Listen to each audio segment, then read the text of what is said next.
It's not Saturday, it's Sunday. You know what that means? The Toronto Susan Factor once again bringing you up to date with the annual Round Robin Tournament, the Continental Classic, as we bring you this retro watch-along post for the last episode of AEW Collision. Welcome everybody into the post-show Bob discussion. It's whatever. Hello, everybody. Noah Foster, Walter Cruz. We are Super Liable Studios, bringing you into the Continental Classic as we go to the first series Orange Cassidy, and we kick things off with Blue League action. Thank you all for tuning in, whether live or on demand. Please like, subscribe, comment, and tell a friend. If you want to think of the conversation, Super Chat is truly as simple as that. Walter, it's good to see you once again as we continue this first time ever endeavor, covering the entirety of the Continental Classic. Confident schedules be damned. How you feel about this, my friend? I'm feeling good. I stayed away. We were up till 3 a.m. for you, 12 something for me. So I didn't have time even if I wanted to spoil myself. So I've definitely stayed off the Twitter and everything. So I have no idea what happened. So I'm looking forward to this. And I'm always hashtag spoiler the three, and I don't follow notifications. Here you see, folks, the scores of the Blue League. First Swedish Orange Cassidy is looking for his first victory, as this is a rematch from last year's AEW Revolution when Orange Cassidy lost the AEW National Championship to the Messiah, the Backbreaker, Roderick Strong. There you see the scoreboard so far. Claudio Castagnoli leads the block at 6. John Moxley 3. And Konosuke at 3. Roderick Strong, Mascara, and Orange Cassidy all in action tonight, looking for their first 3 points in the Continental Classic. As we have for Nate Paquette right now, backstage.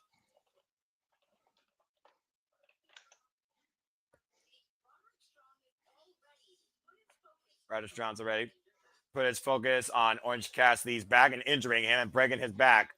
And of course, Orange Cassidy and Roderick Strong have never met on the same page, Walter, as we know very, very well. And of course, for those that wonder how the Continental Classic works, I just got the updated graph just now, and I'm seeing Cassidy come out. Okay, good deal. As of course, as we all know, literally the Continental Classic, for those that don't know, it is a round robin tournament of 2 blocks. Each match is 20 minutes long, 3 points for a win, 1 point for a draw, and everyone is banned from ringside. If anyone gets involved, they are banned from AEW. The top scorer of the Blue League will face the runner-up of the Gold League, and the top scorer of the Gold League will also face the runner-up on the Blue League in the semifinals that will culminate in our finals, all of which will be taking place at World's End, December 27th, to crown this year's Continental Classic champion. Reigning and defending champion Kazuchika Okada right now is in desperate need to keep the streak going, as he started off with 0. And Roderick Strong of the Paragon, again, looking to break Orange Cassidy's back and get his first 3 points as we kick things off with Continental Classic action. Trying to call Orange Cassidy an idiot, that was a little bit far-fetched, don't you think?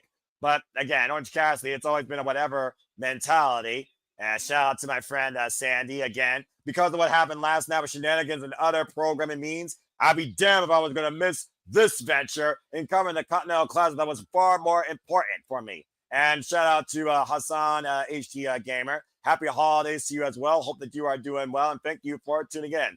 Again, Roderick Strong, Orange Cassidy, this is their second ever one-on-one encounter. Referee for this contest is Bryce Rensburg. As, of course, we get ready for our opening contest here on AEW Collision from GalaxyCon in Columbus, Ohio. And you see right now, again, how Roderick Strong is not part of the conglomeration. Orange Cassidy looking for a high five, and there will not be no honor or code of honor here, too. Bell rings, we are underway for this opening contest. Stiff Continental tie up here. Of course, Orange Cassidy lost his opening contest against Claudio Castagnoli, and Roderick Strong lost his opener, of course. And, of course, we are continuing the coverage of the Continental Classic here. Next Saturday, we will be in Cardiff, Wales for Winter is Coming. As, of course, Winter is Coming will take place from Atlanta, Georgia this coming Wednesday. And the AEW World Championship will be on the line, as well as crowning inaugural AEW Women's Tag Team Championships. And Roderick Strong right now working the left wrist of Orange Cassidy. Roderick Strong, as I said before, former NXT Tag Team Champion, NXT North American Champion, Ring of Honor World Champion, Ring of Honor Tag Team Champion, and of course AEW International Champion. Orange Cassidy, the most accomplished international champion in AEW history, with 40-plus defenses during his 2 runs.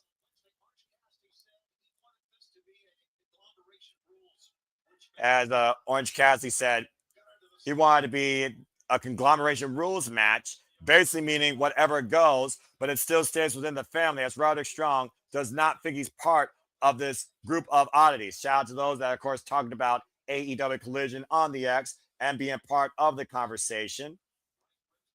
Bryce Rensburg, our referee here, calling for the clean break. Orange Cassidy up against the ropes. Whoop, went for a chop, and Orange Cassidy scouting that. Of course, Walter, we've seen this attitude out of Roderick Strong, a very differential attitude towards everybody in the freaking conglomeration, except for his Paragon partner, which many would say Roderick Strong only got this spot because Kyle O'Reilly couldn't compete because he's out injured. See right now, Orange Cassidy got Roderick Strong down on the mat. And again, please remain #spoiler-free for those that don't constantly doom scroll on Twitter and social medias. As I always encourage you to protect your mentality and just enjoy life and enjoy professional wrestling. As our commitment to you to cover the entire Continental Classic. Nice headshot total takeover there by Orange Cassidy. Kevin Roderick Strong. Mark Gaiman play here right now with Orange Cassidy grounding the Messiah of the Backbreaker, Walter. Roderick Strong has completely changed his attitude too. Well, you heard in our exclusive last week that he's in this for his own fucking self now. This isn't about the Paragon. This damn sure is about the conglomeration. And many people thought that Roderick Strong wouldn't be in this if it wasn't for what happened to his partner after Kyle O'Reilly beat John Moxley at Full Gear. But of course, John Moxley injured him post-match. There's no telling when Kyle O'Reilly is going to return. You think about the ligament C of injuries that Orange Cassidy faced Roderick Strong in the first place at Revolution last year. Bad back, bad ribs, bad shoulder. He was beyond beaten, battered, and bruised as the AEW International Champion, and Roderick Strong fully exploited that. Up the second rope. Again, still maintaining control of the head. The shoulders down with that in mind. Gets a 1 count. And of course, we'll have further news coming about the Continental Classic. Stay tuned for lots more on that, folks, as well as the update on Darby Allin, who, of course, is not here tonight due to not being medically cleared to compete.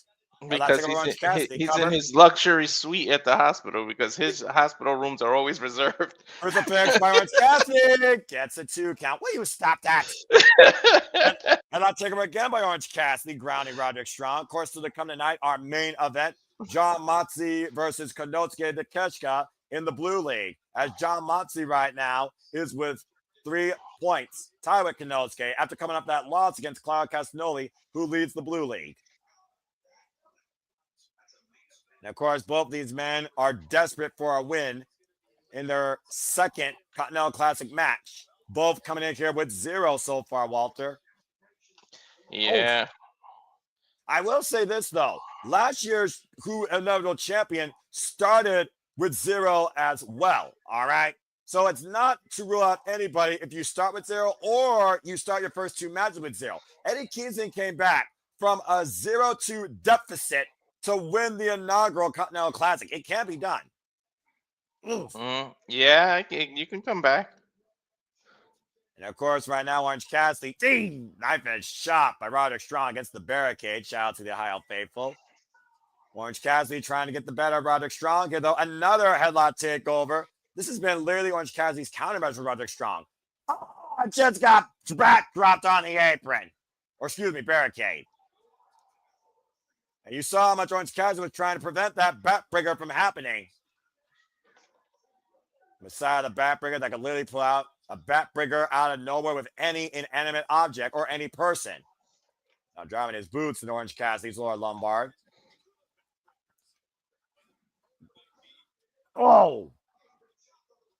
And again, Walter has made this mobile friendly as we have both landscape and portrait for you available. I didn't mean to. I'm not going to lie. I don't like that crap. Yeah, I'm about to say you should have turned that off. But now you know. Again, live and learn, folks. Just like the classic Messiah. Another vicious backbreaker over the knee. So whether you watch this on your phone or on your PC, stay tuned with us this entire time for this Collision follow-up as the Continental Classic rolls on. Will Roderick Strong break on Cassidy Bank at 3 points? Stay tuned as we go to full commercial break. Fuck television. And again, of course, thank you everybody that's tuned into everything we've covered so far here this weekend as we covered TNA Final Resolutions, Ring of Honor Final Battle, GCW, not only on Friday, but Saturday night, as well as NXT Deadline. And thank you for those that also stay tuned for the follow-up discussion that was the Saturday Shenanigans. Again, this week you can expect more coverage of Continental Classic. This Wednesday with Winter is coming. We will continue from there with Saturday, post-Sunday again, because Saturday we're coming John Cena's final match on Saturday night's main event, and we'll be back here next Sunday, maybe the same time, who knows, covering the Continental Classic continuation from Cardiff, Wales on Winter's Coming Collision. Mm-hmm. In my opinion, though, Walter, who you think needs to win more? Roderick Strong, who seems more driven for himself for once, Orange Cassidy, who is like whatever. And both these men, by the way, are in their first Continental Classic, folks. Mm-hmm. What are your thoughts, Walter? I'm sorry, I got a little distracted. What was the question? You're all right, dude. Again, he works 20% 365 all the time, day and night, folks. He works multiple jobs, wears multiple hats, despite the fact that some people call me the most hardest working man in this crazy family. Who do you think deserves to win more or needs to win more? Roderick Strong and Orange Cassidy, considering this is both these men's first Continental Classic. I think it's semi-equal. They both kind of need it, but you got to think about the strong competition they got with. They move on from each other. I want the first tournament because usually somebody ends with 0. I would like to see everybody have some points, because then you start fighting for last points when it's 0 versus 0, and then somebody breaks it and then somebody ends for 0. Or is that mathematically impossible? No, it's not mathematically impossible. The Beast Mortos ended his Continental Classic run with 0 points. Daniel Garcia ended with 1 point 4 points due to a draw and a singles win, and still was basically knocked out. And of course, Commander, the only one he got, he played as spoiler, as of course he prevented Claudio Castagnoli making it to the semifinals in last year's Continental Classic. As of course, last year's block winner was the Protostar Kyle Fletcher, who right now leads his block in the Gold League this year versus taking the Blue League last year. And we are back here live, AEW Collision, Roderick Strong, Orange Cassidy, Roderick Strong trying to break the back of Orange Cassidy. Take it over to DDT! Out of nowhere! As Orange Cassidy has always shown that unorthodox, resilient, and counter-offensive measure when you least expect it. Coming Bryce Rensburg starting his standing 10 count up to 2 here. Again, folks, this goes to a 20-minute draw. Both men will receive 1 point. Daniel Garcia and Kazuchika Okada ended in a 20-minute draw last year. It is not out of the realm of possibility. Knife-edge chop by Roderick Strong to Orange Cassidy, dropping him to his knees. Orange Cassidy, though, slamming the mat out of defiance. And it looks like now you can see the standings across the bottom of your screen. Nice touch, AEW. As, of course, you see the scores right now for the Blue League competitors. Again, Konosuke, John Monson. Oh, shoot. That is cool. Mascara, Dorada, Orange Cassidy, and Roderick Strong, each with 0. I love that. Oh, wait. Hands in the pockets. Orange Cassidy engaged. Double leg takedown by Roderick Strong. Possibly looking for the stronghold. Orange Cassidy kicks him off, though. Monkey flip. And a chip up. The power's in the pockets, Walter, as we always talk about. It's Suicida. His hands in his pocket, that is the equivalent of when people pull the strap downs when they have a singlet. Whether your current angle, Eddie Kingston, or as we saw on Deadline, Kendall Gray. And right now, go ahead. Oh. No, I just agreed with you. I was like, yep. I'm about to say, fair enough. Was looking for a 3 count there. Off the turnbuckles, Roderick Strong braining him. Orange Cassidy, of course, right now. Following up.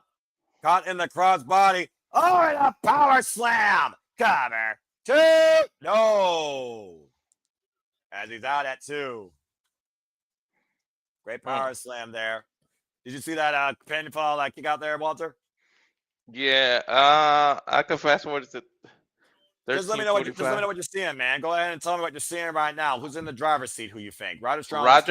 Roderick did a spinning elbow on Cassidy just now. Now he's going for a suplex. Got reversed to a stunner though. And Crucifix pin cover 2. Ooh, did you see that? My goodness. Nope. Hold on. What the hell All is right, this? you're Yep. fine, dude. Again, we're just staying in the action here. Action fast and All furious. right. We've seen a flash pin. Let me know when the match ends. That's what I just got. I'm not gonna say what Fair, happened. fair enough. Went for the Inzaguri and a miss, and now Orange Cassidy. DDT! Leaping from the outside, back, pressly squeeze, taking down Roderick Strong once again. Unable to follow up, though. Of course, now to begin, very aware of these round robin tournaments. If you've looked at the Survivor of the Fittest back in the early days of Ring of Honor, and we talked about before, Walter, how this is not a sprint, this is a marathon. You've got to preserve yourself through this as well. Yeah. I mean, woo, nobody likes an injury too. Imagine getting injured in the middle of this tournament. Like, what would happen? Do they got to replace somebody, and do they get their point? I don't know. The jury is up whether or not Darby Allin, that's the situation with him, as again, he's not medically cleared to not even be here at Collision. Clubbing shot under hospital observation. Roderick Strong now with Orange Cassidy in the corner, and I remember he did this to him back at Revolution, looking for that skyline backbreaker on the cross top turnbuckle. Orange Cassidy finding back with the back elbow strikes. You know what I would do, honestly, if that happens to make it even? Yeah. One of the matches has to become a triple threat. And then it'll even the points out. Orange Cassidy, this might be a cover two. Orange Cassidy gets a 2 count. Orange Cassidy, excuse me. John Moxley, Swerve Strickland, and Jay White were in a triple threat determiner for the Blue League finalists in the inaugural Continental Classic. So I very well could see that happen again. But then again, now the Continental Classic is about both the front runner and the runner-ups in each league. So it might be treated differently. Yeah, that's true. When Orange Cassidy, though, load up an orange punch with after pulp and punch himself with 3 tickets. Roderick Strong, hooking Orange Cassidy. Gah! Backbreaker. Now up in the fireman's carry. On the back and dropped across the knees. Vicious backbreaker. Cover. 2 and kick out as Roderick Strong remains hold up position. Looking for the double leg. Stronghold. Orange Cassidy. Follow up. Rope through pin. Counter. 2 count again. Oh, man.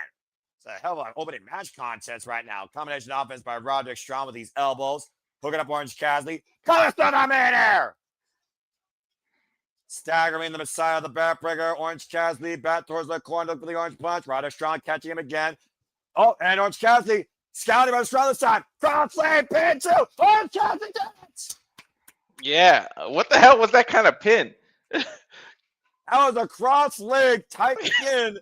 Counter out of the attempted backbreaker once again, and Orange Cassidy just won his first 3 points in the Continental Classic.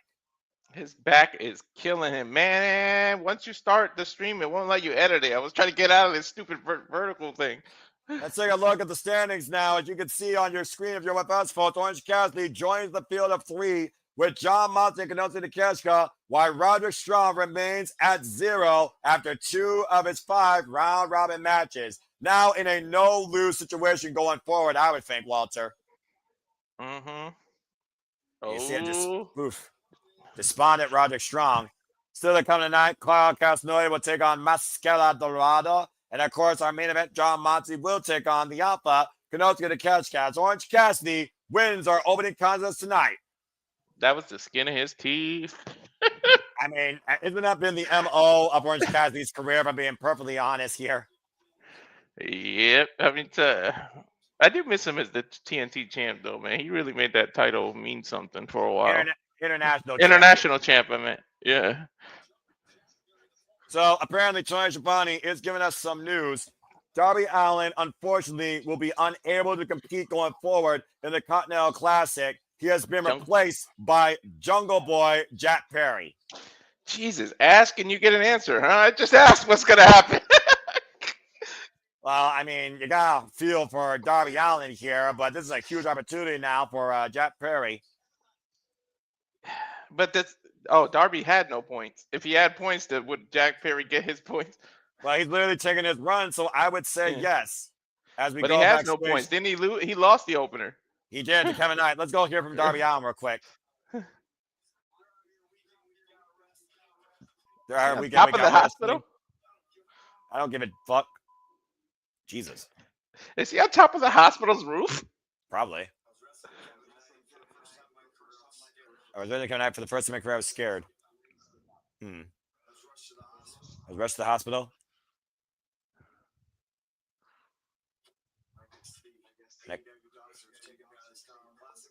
And I guess they ended up doing some team at Continental Classic, which is fine. Hey, we're perfectly in sync. I can hear your feet. Oh, there you go. Yeah. Get Perry taking my spot. Taking my spot, man. Go on, win the whole fucking thing. I hope you do. I doubt it that he's gonna win. As for Darby, I don't know. I don't know. But they didn't even disclose what exactly he's walking around. He just did push-ups, did he not? Well, he did, but either way, Walter, there's the graph if you want to take a screenshot of it. As you can see, folks, now it is Jungle Jack Perry who has taken Darby Allin's spot in the Continental Classic. And clearly a despondent Darby Allin. You know, Walter, it's one of those things where we talk about Darby Allin being his own worst enemy. Living like tomorrow truly is never guaranteed. Such the freedom that AEW has brought into his life with the newfound opportunities that he's gotten. But now he's no longer involved in the Continental Classic. And Jungle Jack Perry now has a huge chance. But at this point, Darby Allin's being the Death Riders. He still feels like he's at war with them. He's now out indefinitely because he's out of the Continental Classic. So what is next for Darby Allin at this point, Walter? What do you think? I have no idea. It kind of depends on what exactly is hurt. Maybe he, in kayfabe, in real life, he has some kind of venture he's doing. Well, he was immediately rushed to the hospital following that match with Kevin Knight and was left under observation, as we, of course, all learned. So yeah, but in real life, he probably booked a movie or some crazy shit. They had to find a story, but who knows? I hope I hope in real life he's okay. I hope this is just a storyline. Yeah, I'm about to say, Darby Allin, we wish all the best in whatever is ahead for him in whatever he's dealing with, by the way. But either way, folks, that is the way things go, I guess. I mean, I would like it if winner takes all. If he can recover and whoever won this final goes one-on-one with Darby, winner takes all the points when winner is the Continental Classic champion, I guess. I mean, you could do that if he recovers. Yeah, I suppose that's a different way you can go. I do like that idea. As we got FTR and Small Stoke right now speaking inside the ring. Even then, I think Small's too big for that, man. That being said, I said what I said, folks. Either way, that being said, I lost my train of thought there. Sorry. I guess they have a little bit of counter words to say towards the Bang Bang Gang that interrupted them last week as the Irons and telling Stoke to shut the fuck up. And I agree.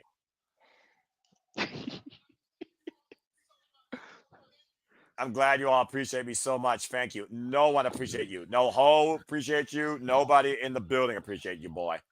And there you go. See, folks, there's your updated goalie for the Continental Classic. Darby Allin's been removed. Jungle Jack Perry is in.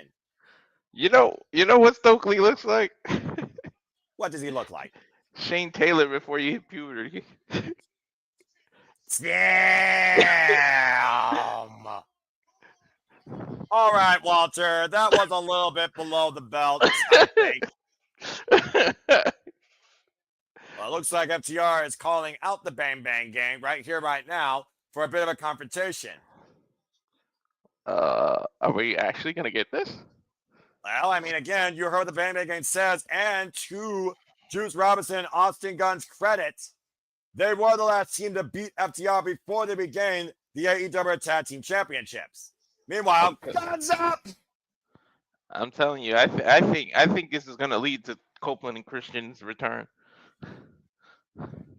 Well, the story is out on that, Sandy, because we don't know when Shinsuke Jay White is going to return as well from injury. I believe he also had a surgery that I believe was successful. So we know he'll be back soon. But again, the Bang Bang Gang, Juice Robinson, and Austin Gunn been holding it down. And have been calling out the tag team champions. And if you follow Collision as long as I have, Walter, the Bang Bang Gang and FTR have a very tumultuous history, including on their 60-minute 2 out of 3 Falls Classic. I was just going to say, didn't they have a 2 out of 3 Falls match? Juice Robinson and Jay White. That is correct. Mm-hmm. So they called them up to give them, they're going to give them the first title shot? Well, I mean, it was literally Juice and Austin that literally fired the first shot. Let's see if FTR have something else in their revolver. Since when can you book your own matches? When your pride is hurt, and FTR, of course, we know have very fragile egos. Ego. Wrong company.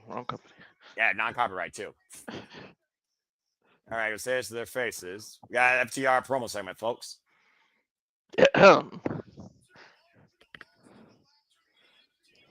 Yes, you are the last team to beat FTR. And that'll be the absolute time to beat us. I'm gonna go to your YouTube YouTube and see if yours is like that too. Yep. Is a son of legend. Your greatest achievements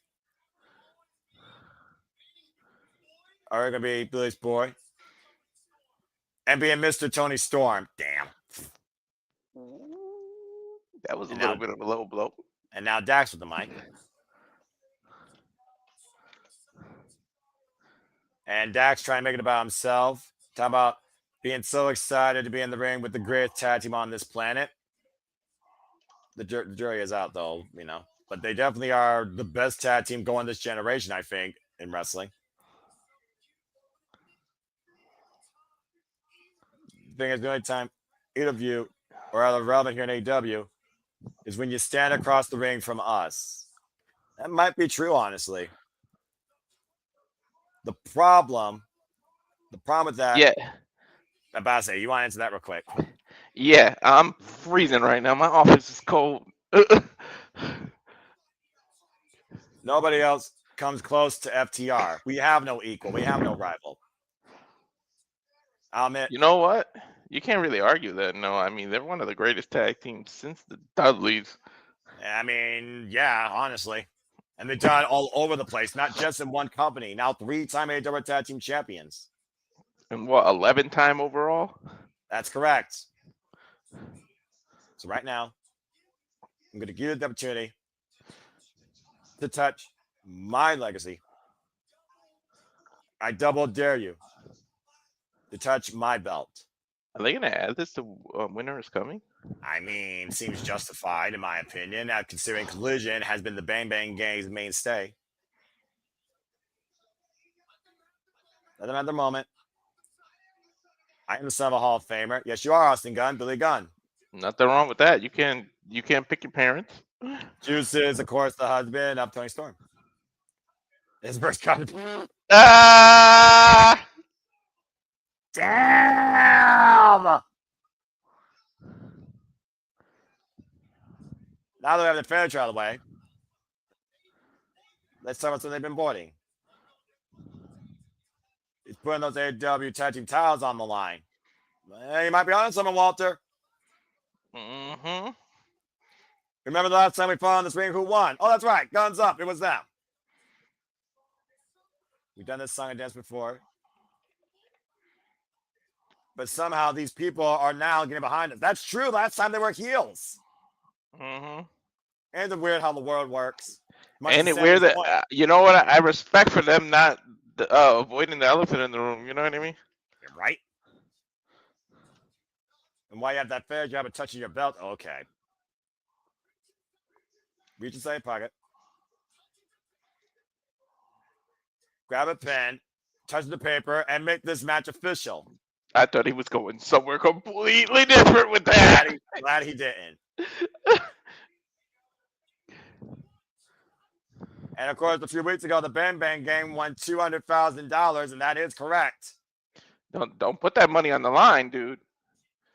So instead of touching belts,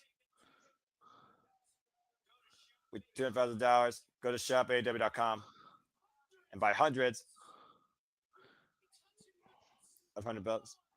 And we'll be touching belts all night long.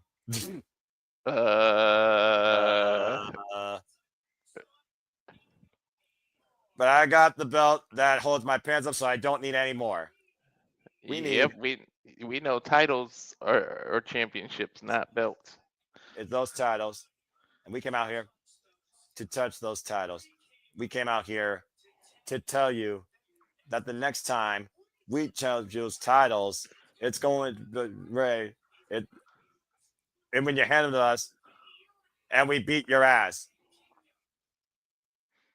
In the United Kingdom.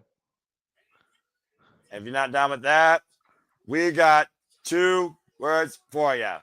Guns up. And new. Ooh. Shots fired. To your point, Walter, I think the Bang Bang Gang just called TR out at Winter is Coming Collision for the AEW Tag Team Championships. Yeah, we're going to get it, though. Tony Khan has to make it official. And again, Bang Bang Gang is justified. They were the last team to hand FTR a loss. And it looks like the Death Riders are standing by. Good to see Safet also in the conversation again. Got Maria Shafir with Derek Garcia with Yuta. She's a hell of a motivator. That's a fearful motivator. Who got your back like that, Mark? Maria Shafir literally talking about how greatness is a mentality you have to have every day. Look at that stare, Walter. Just staring your soul. Do I have to look at it? She scares me. I'm strangely attracted to this fierce combatant. Probably because she's a serious bitch, not a freaking overglorified diva that can't wrestle out of a paper bag. I kind of am too. And Dan saying the stupidest thing Mark Briscoe could do is give him a TNT title opportunity as he brings the title home to the Death Riders. Well, Dan Garcia seems confident. Will he become a TNT champion for the second time ever? We'll find out next week at Winter's Coming Collision in Cardiff. Oh, they cut the commercials out. Yes. As we go to a full commercial break, fuck television. I'm going to go ahead and fast forward. You got a commercial? They cut it on mine.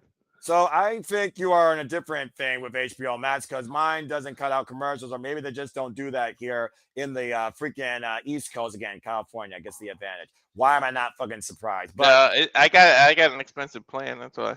Oh, I see. All right. Well, that being said, let's go ahead and get back to Collision as we get ready for more Continental Classic action. The Death Riders are once again calling the battle, and that means here comes the new CMLL World Champion. Time for Claudio Castagnoli versus Mascara Dorada. And of course, Walter, we saw this past Wednesday, Claudio Castagnoli blocked everything that Jon Moxley wanted to bring him and then some, handing Jon Moxley his first loss in this Continental Classic. Not to mention, he is the first man to beat Jon Moxley since the Blackpool Combat Club and the Death Riders.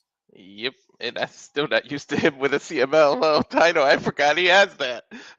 Claudio Castagnoli, the champion of Mexico and the most complete professional athlete you will ever see in his third consecutive Continental Classic. This guy has more Continental Classic experience than the entire field. But Walter, last year, his undoing was a luchador in Commander.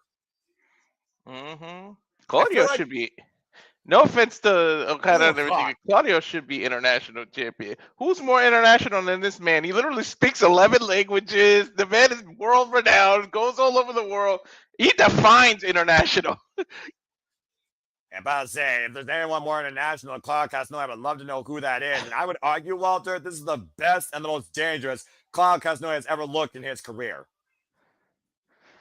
Think about the intensity, the absolute collision, the absolute freaking head-on-head car crash on the freeway that Jon Moxley and Claudio Castagnoli gave us nearly to the time limit draw on Wednesday Night Dynamite. But again, Claudio Castagnoli has not had the greatest of momentum against luchadors, and Mascara Dorada could be his undoing here tonight. Wow.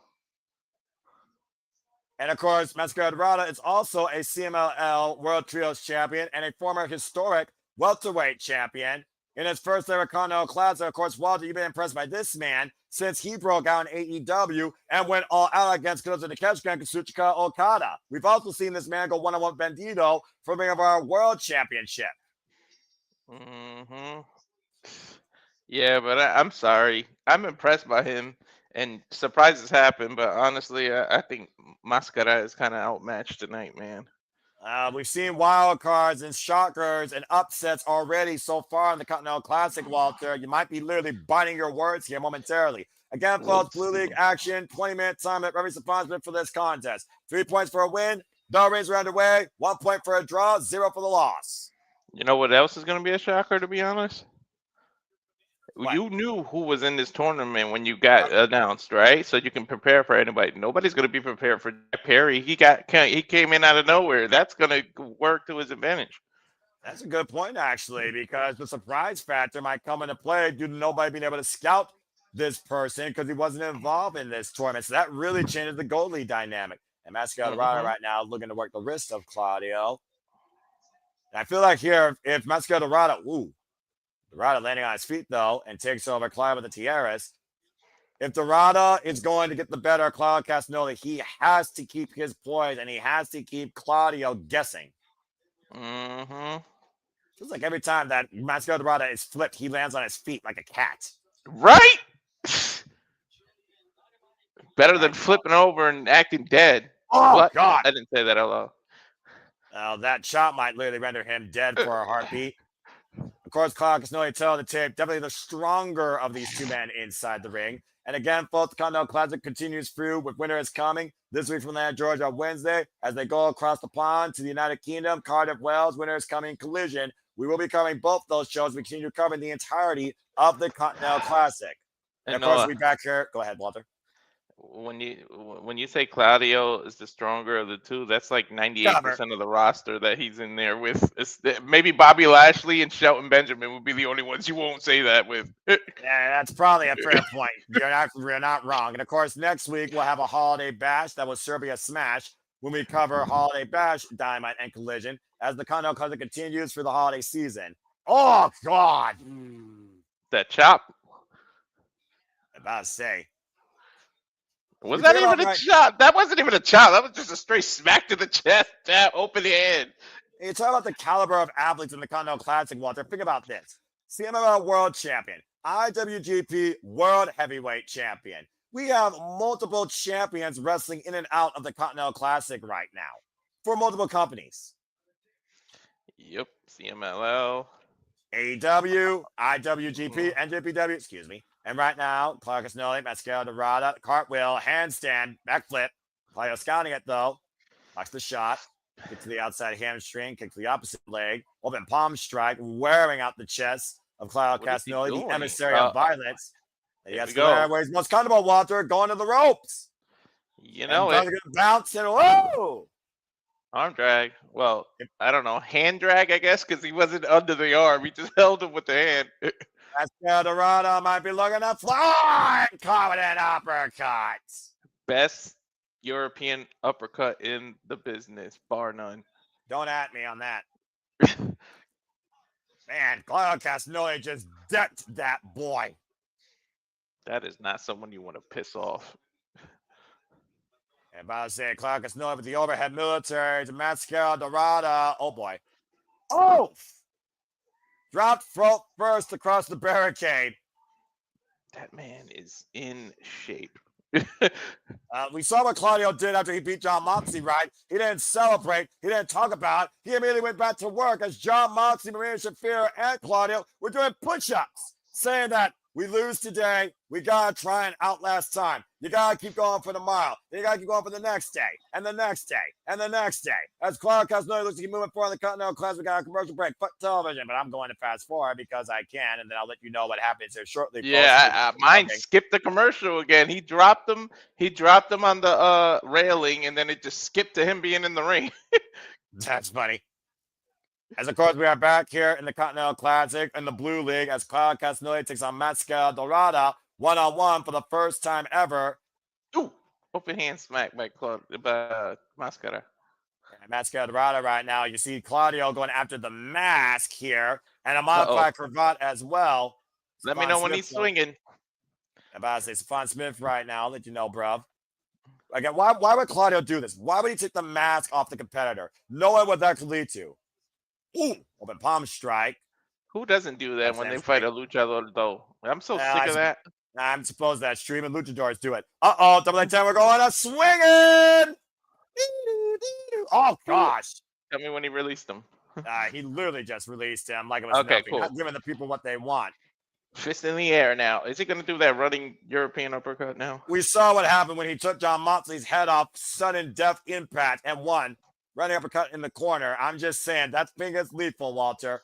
Up and over, Mascara Dorada. Able to escape. Big front kick takes Claudio down. Claudio is literally, I know it's not his finisher, but he's the only one that can get away with using the European uppercut as a finisher, and I would believe it. Yeah, I'm about to say, and that literally, of course, would lead to a win. As we see the pop-up uppercut, the Swiss Death, lead to victories over Orange Cassidy and Eddie Kingston. Monkey flip, and Mascara Dorada up to his feet. On the shoulders, spraying off the top rope, moonsault, arm drag takeover. Wow. Oh, I thought he was going to turn that into one of those flipping DDTs. Whoa, well, there's Claudio flipping with the takeover T. Harris. Scintillating display of action here. Baseball slide, Claudio, driving Mascara Dorada back inside, though. Mascara Dorada back on the gas. Tope Suicida, team arm drag to Claudio Castagnoli. Dude, stop showboating, Claudio. Every time you showboat, Mascara does something to you. I said before that Claudio's had a history of problems keeping up with luchadors. Yeah, I mean, unless you're another luchador, it's hard to keep up with one. Again, driven into the steel ring steps. Right leg first. Now Mascara Dorada looking to follow up. Popped up by Claudio. Landed on. Oh, my God. What again? Every counter, he turned into an arm drag. Dude, is he reading Jericho's list? Just arm drag, arm drag, arm drag. The jury is out. The jury is out, Walter. Like, legitimately, the jury is out. And now Mascara Dorada back inside. Swing and miss by Claudio Castagnoli. Up and over. Sunset flip. Cover by Mascara.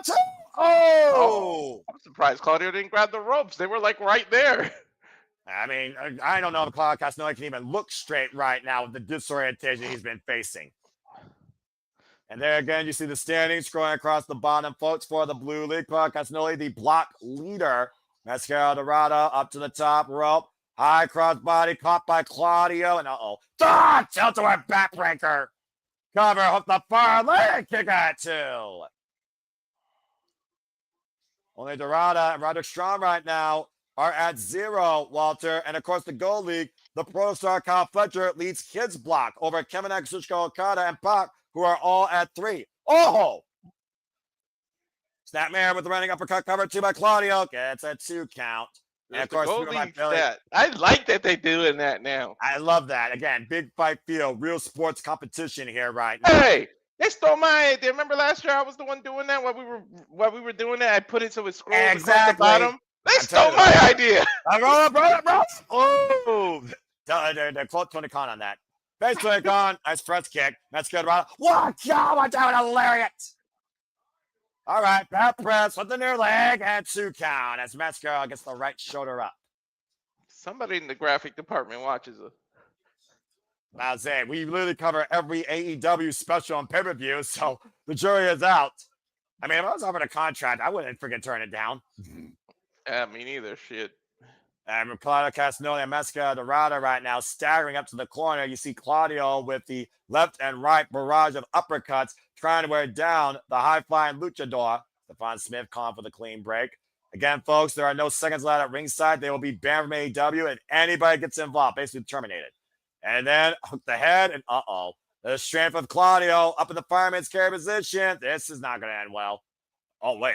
What the hell is Claudio doing? I don't know. Well, let's see. An arm drag out of nowhere, right? I mean, you did see what he did to Konosuke and Okada at the same time, right? And all out. Now Mascara Dorada to the top rope. Claudio staggered on the inside second. Up and around. Oh, God! What the hell was that? The Hurricane Rana. Yeah, but then going up to the top rope. Oh, caught with an uppercut. This dude did like a spider tap before he did the Hurricane Rana. It was like weird. Oh, look at pause with a superplex and knee to the top of Claudio's head, pushing Claudio up. The Mascara Dorada up in the highlights. Up to the top, shooting star press. Flex. Oh my gosh! Mascara Dorada just beat the CMLL World Champion! How's that been upset, Walter? Absolutely incredible! That changed the whole complexion of this match. Now Roderick Strong's the only one with 0. Don't believe it. Huh? That was amazing. And once again, luchadors, Claudio Castagnoli's undoing. Walter, are you okay, bro? Speak. He's freaking frozen. What the? Okay, I'll eat that. Wow. Oh my God, this is truly anyone's game. If Roger can get some points. As we go, and has there ever been a tournament where everyone has at least 3 points? I believe so. I have to double check my records. Let's go backstage to Tony Schiavone and the Bears of Rap and Thomas Toy Summit, Nina Shirakawa, as we have a sit-down interview. And it looks like everyone's going to drink a little bit of the bubbly. Does my heart well to see these 4. You and me both. Let's go ahead and hear from these 4 incredible athletes. We should wear glass. Or 4 bitches? With the I'm not repeating all that.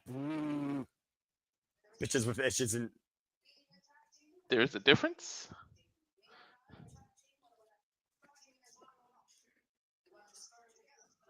We weren't just for together for the spot. We didn't have even war together. We made for a tragedy of bloody circumstance. She ain't lying. I mean, she's absolutely accurate.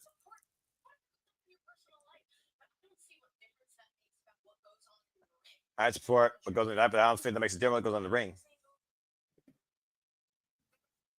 They wrestled each other in AEW Dark 3 years ago. That is correct. 2 women basically in a fishbowl that become AEW mainstays and crowd favorites, Walter, being honest here. Put her smiling and focus what she needs to do. Been doing the same thing this whole time.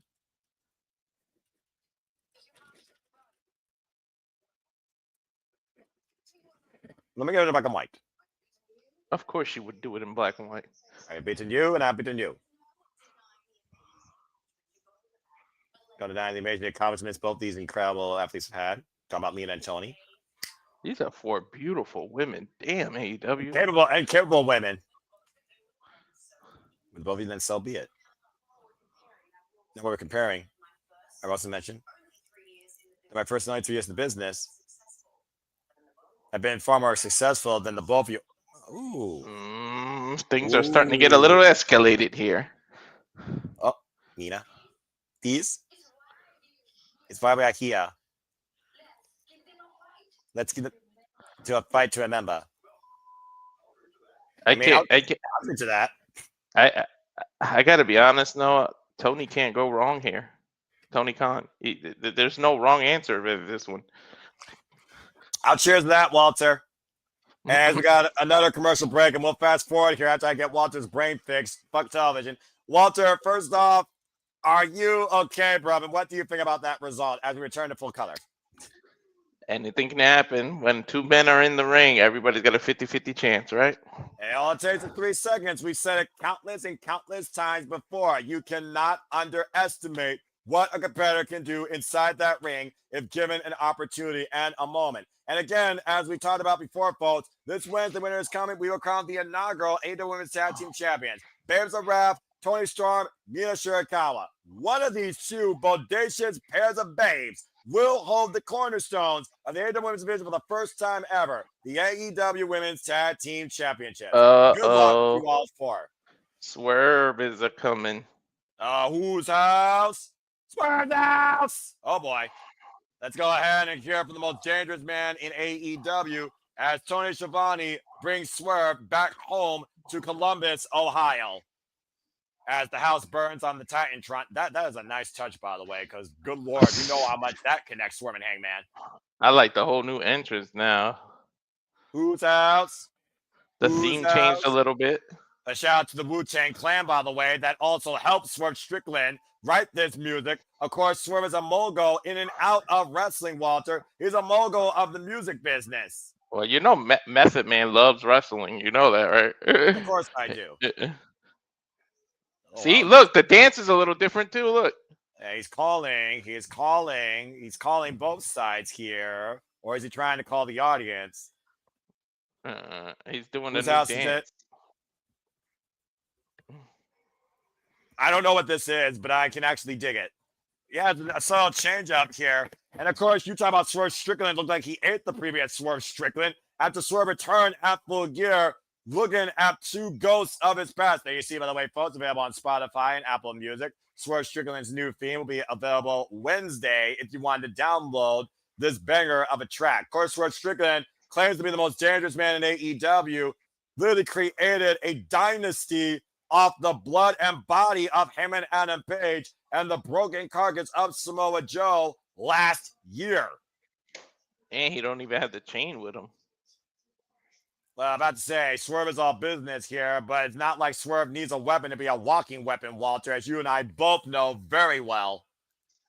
Dude, you're right. He ate the previous original. He ate the previous Swerve, I meant. And of course, him and Adam Page has called out the ops for a battle this coming Wednesday on Dynamite as Winter is Coming, and says, you know who I'm bringing with me. I hope you have your affairs in order. As if he didn't have to say his name. Sounds like Swerve Strickland and Page are going to war together versus against each other. And I said before, Walter, this might be the most lethal duo in AEW history. I'm afraid. Let's do that one more time, right? I don't even think they're a duel. They just respectfully have each other's back. Well, considering they literally drunk each other's blood in Texas Deathmatch and Lights Out Steel Cages and buried the hatchet, burying Swerve Strickland's past, burning the house down that his childhood was literally brought up in. Why Swerve helped Heyman beat the Death Riders at All in Texas. Doesn't get more definitively buried than that. Very Full Gear. 3 months removed from surgery? I'm about to say freaking Super Swerve here. 3 months? That is fucking insane. Yeah. He turned himself into the biggest, baddest Swerve you've ever seen, and it's true. I mean, I'm not going to argue that. The one that wants to win world championships. Well, duh. The same champion. This is the standard in all pro wrestling. The same champion that raised the bar makes you public enemy number one. Tell him, Swerve. He made business real simple. I just got that line too. Made business real simple. I said it. I meant it. And I backed it the hell up. Boy, did he. This man does not pull any punches, Walter. No lies detected. Now sits in the two-time world champion, Samoa Joe.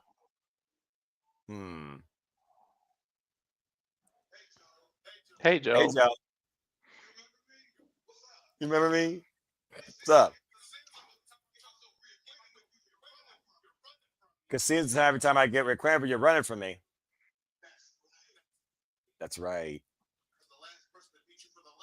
Because the last time I beat you for the last World Championship was me. Like I said, last year, literally 2 years ago at Dynasty. Yeah, but there's one career off of you. I'm putting your ass out too. Last year at Dynasty.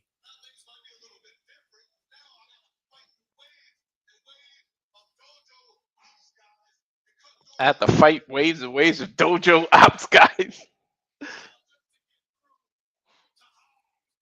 All that's to get through the Hobbs, Shibata, and even you, Hook. Oh boy, Hook and Swerve. Oh yes, I like that idea.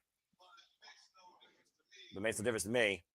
How the fuck did he recover after 3 months? I still can't get over that. I have no idea, bro. Didn't he have a torn meniscus? I thought he did. You will fall once again to the franchise of AEW. Whose house? Swerve's house. Bring the one more person. Hangman Adam Page. Oh boy.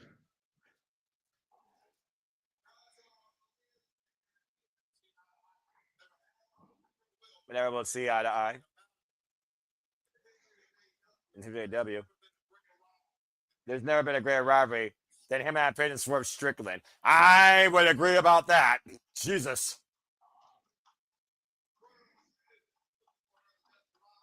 We're in the street looking for that desperado to ride about with you. That's what you say. Walter, I think we just figured out Heyman's partner. How about Swerve? We want back up. The winner is coming. For one night and one night only. Heyman, me and you are going to have to sit down again and have a very, very serious talk. Oh. I can't take it anymore. Who said that? Who interrupted him? That's Josh Alexander. This is random. You mentioned a walking weapon earlier. The lies and half truths. Walking weapon Josh Alexander confronting first Strickland. This was not on my radar. Are they gonna add this to tonight? People love you. Swerve's house. So you're wrong.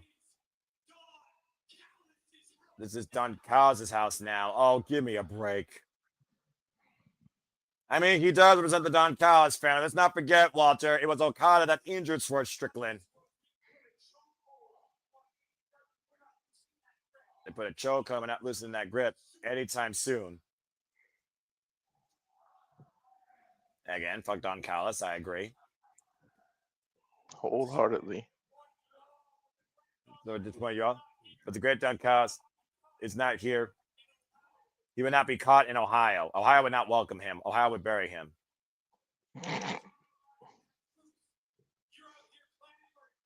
You got her clamoring for a championship match.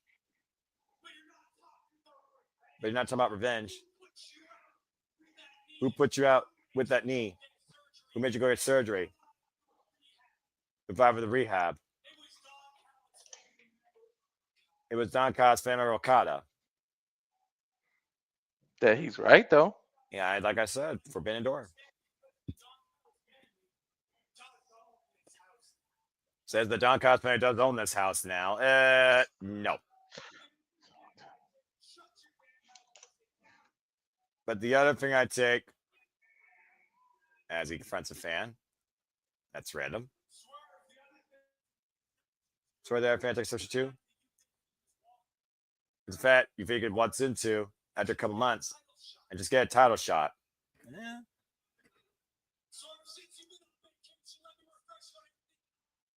So, boy, man, occasionally refresh everything I've done. He's a man who defeated the great Will Ospreay, former tag team partner. I broke the legendary Kota Ibushi and put his career on injury reserve when I broke his ankle.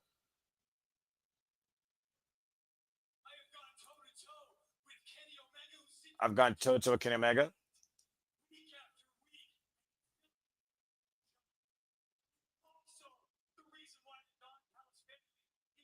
And I'm also the reason why the Don Callis family is $1 million richer after Full Gear. What the hell do you want? If anyone's at the title shot, it's me. Sounds like Josh Alexander's tired of being John Callis' bitch. Really trying to stand on his own 2 feet. So I think we should do this. We should figure out who deserves the title shot. Should it be Swerve Strickland? Or should it be Josh Alexander? Chat, who do you think? I know who I think, Walter. Josh has done nothing to deserve it, to be honest. And I think the audience agrees with you wholeheartedly. I know you want to do this right now. Trust me, I wouldn't do something like this. This is for freaks and furries and all sorts of idiots. You're not wrong. You are at GalaxyCon. Yeah, okay, yeah, but when did Josh Alexander ever back away from matches? Come on now. That's not the walking weapon I knew. Person made you. As far from Columbus, Ohio as possible. Good. What are they talking about? England? Come here and get your ass beat up right now. Oh, Shibata from behind with a chop block. The wrestler. And that same surgically repaired knee, Noah. Exactly. Dorada saw an opening and he took it. Attacking Swerve from behind with a cheap shot. I couldn't imagine the Ops and the freaking Don Callis family working together. Well, question mark on the knee aside, it sounds like we know what's next for Swerve Strickland the following week. See you next week. Challenge was made, and challenge is going to be accepted by the most dangerous man in AEW that doesn't back down from a fight. And we all know, Walter, when Swerve smiles, you're about to get fucked up. Now official, folks, this coming Wednesday on Dynamite, it is Swerve Strickland and Hangman Page versus Powerhouse and Katsuyori Shibata at Winter is Coming. And it is a tornado tag team match. But don't forget, Noah, Josh loves to utilize the ankle lock and grapevine it. And Swerve's knee is not 100%. If he locks that move in, we might see his comeback stumble before it gets started. Yeah, you might be right. Speaking of stumbling, here's the CEO of Mercedes, Moné. As we talked about last night, the final battle, where she lost to Red Velvet.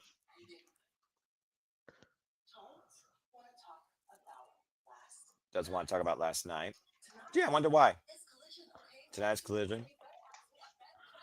That ask me a better question, or I'm out of here. After 2 tough losses, you now put your TBS title in line against the Gray. Are these losses weigh on you at all? That's a good question. The downfall is starting. I am a global wrestling icon. Ultimo Moné. PWI's #1 wrestler of the year. Is she trying to convince us or herself, Noah? I think it's the latter. The only thing weighing on me are my 12 titles. I'm going to have to be just right around here.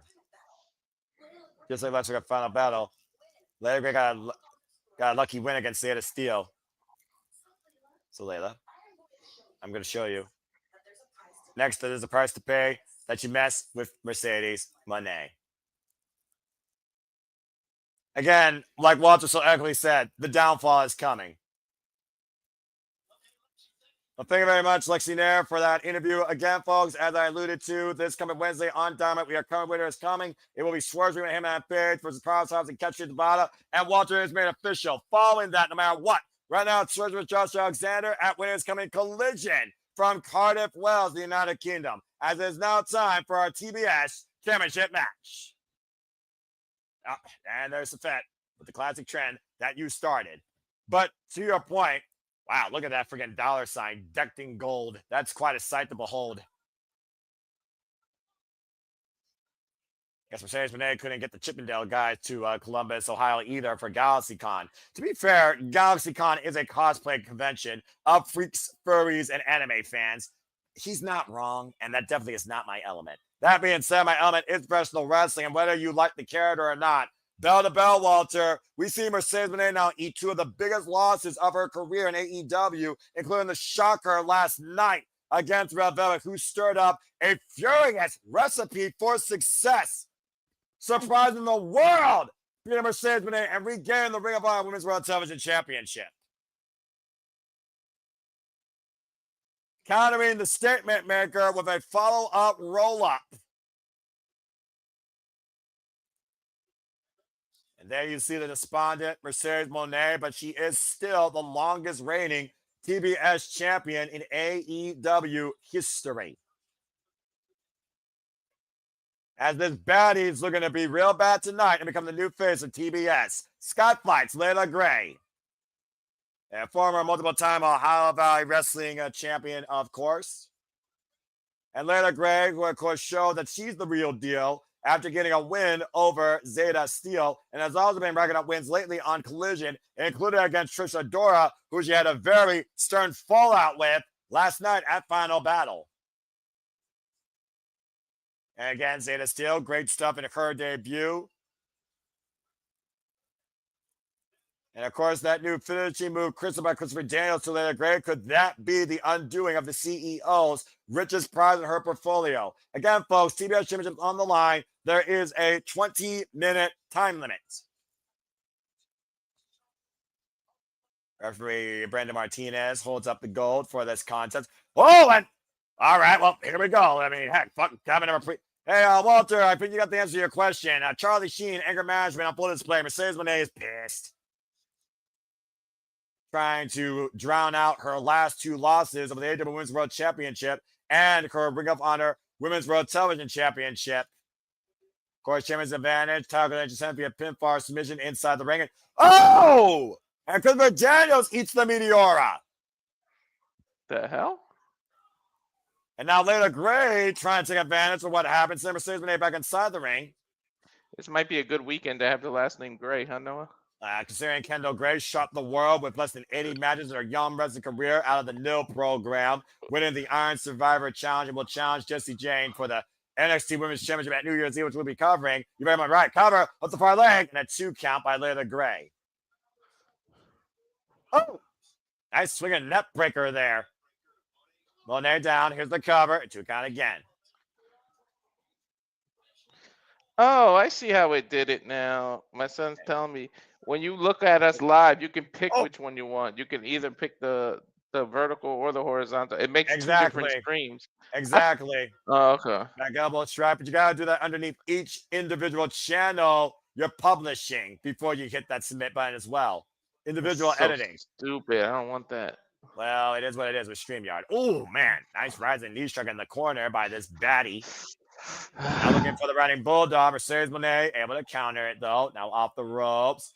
Runs through with a single knee across the arm. Is the cover by Moné to retain. Gets a 2 count. For the TBS Championship, of course, Mercedes Moné has surpassed Jade Cargill as the longest reigning TBS champion in AEW history. Will this baddie be put in her place? Will Mercedes Moné lose again? Find out after this commercial break, or should I say very quickly as I fast forward, because again, fuck streaming services, the power of DVR. I told you they were going to do that, right? About to say, yeah, exactly. They were going to surpass Jade. Yeah, about to say. Well, I mean, again, you talk about the downfall that might be coming for the CEO. As I return TBS Championship on the line, there you see, of course, that giant dollar sign decked in gold. Mercedes Moné defending against Leila Gray. Christopher Daniels back up to his feet. And Mercedes Moné is also going across the pond to the UK to defend her Rev Pro Undisputed Bruiser Heavyweight Championship against Rio, former Progress Women's Champion. Leila Gray. You got to think about this too, Noah, though. Oh, nice sling blade. Go ahead. We just assume she's going to start losing and everything and pissed off. She can take this as complete motivation, turn around and become even more focused and go on a streak where she doesn't lose anything. We don't know what can happen. Assuming it's bad to do. I agree. And just like assuming she's going to get a rematch against Red Velvet, because I don't think Mercedes Moné wants to face somebody she's lost again. Cover, 2 count only, and transitioning into the statement maker, center of the ring. Again, Leila Gray, critical moment here to show her endurance, and she taps. See, Mercedes is more focused. Look, she won't let it go. But she needs to let it go here, in my opinion. Christopher Daniels right now trying to get the CEO off of Leila Gray. That was weird. They look alike. Mercedes and Leila look alike. When she was in that statement, it almost looked like she was doing it to herself. Yeah, a little bit, though. And again. Oh, and a low blow. What in the world is wrong with this overglorified bitch? I told you. She's more motivated. Now she's pissed the hell off. What a cheap shot by an unsportsmanlike conduct of a champion. While she claims her crown jewel is still in her portfolio, Mercedes Moné is still the holder of the TBS title. But what does he have to do with anything? Why take it out on him? Christopher Daniels didn't do anything. Uh-oh, she's grabbing the headset. Let's see what you got to say real quick. Still. Hey, Mercedes, newsflash. You're yelling at the audience. They can't hear you in the headset. That's for us at home, dumbass. I guess she wanted to remind us at home that she is still the face of TBS. She may not be the world champion. She may have lost the Ring of Honor Women's World Television Championship, but she still is the face of TBS. And speaking of the face of TBS, on TBS, the most dangerous man in the game, unless Eddie Kingston thinks he's still a pretender, Samoa Joe goes 1-on-1 defending the gold against Eddie Kingston at Winter is Coming this Wednesday on Dynamite. And they cut to Eddie. Let's go ahead and hear an Eddie promo. Let's get some real talk.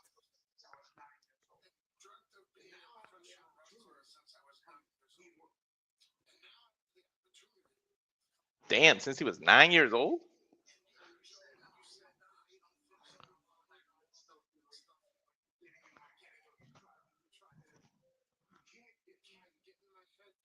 Saying no one can get in his head. Not even Joe.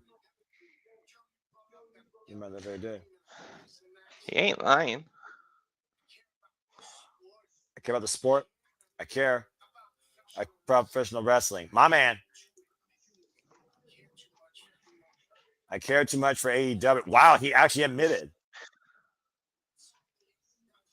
And some of the young guys that are going down this dark road with you like Hook. I like this. Yeah, seriously. We're truly seeing Eddie Kingston trying to lead by example and wanting to be a locker room leader in Roma on AEW. You're being rewarded for all your hard work. You're being rewarded for wins in that ring. You are being rewarded for being the best professional wrestler, and that's what it's supposed to be. And about 8 months, and I come back to this shit. I got censored. Are you censored? No, but I knew what he said. I mean, it doesn't take a rocket scientist to figure out what that censor was, Walter. I'm saying when it's live, they don't censor it. You see what I was saying about the replay? Exactly. You're doing what you used to hate. And that's supposed to come out where you get everything fine. And guess what? I want things to change. I want the culture to be better. I have an opportunity. Wednesday, a winter is coming, Joe. Joe, I've been looking for the payout for 25 years. I'm doing this to show the young guys the right way. Don't be rats. Do it the right way. Do it the way AEW was supposed to be. Man, that is some real talk from Eddie Kingston trying to restore the feeling. Eddie Kingston looking to show Samoa Joe what a real champion is when Samoa Joe defends the gold this Wednesday on Dynamite. Still to come tonight, though, John Moxley goes one-on-one with the Alpha, Konosuke Takeshita, the IWGP World Heavyweight Champion, in Blue League action, the Continental Classic. But coming up next, Ricochet's second defense of the AEW National Championship, facing the inevitable Ace Austin. When Collision returns after this fast-forward commercial break. Fuck television. Dude, this. Ooh, I feel some kind of way. Eddie just motivated the shit out of me. I like that promo.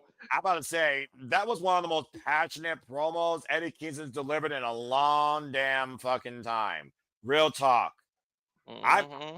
I'm really rooting for him, but I can't argue, though, with the history that Eddie Kingston even accepts the fact that, yeah, he has always come up short. People have called him the hell? What the hell's going on backstage? These women are brawling. Wait, what you got going on? I'm fast forward right now. I see an AEW Collision logo. Go back. Oh, what the fuck? That's what the hell's going on? As the local athletes, what the fuck are Julia Hart, Skype, and Fitbit doing? They did say they wouldn't stop until the entire division is toxic. Oh, what the hell? Now more women coming in the fray. I think that's the Queen Bees. Sisters of Sin. Let me know when they talk. Oh, dude, what are they doing? Sending a message.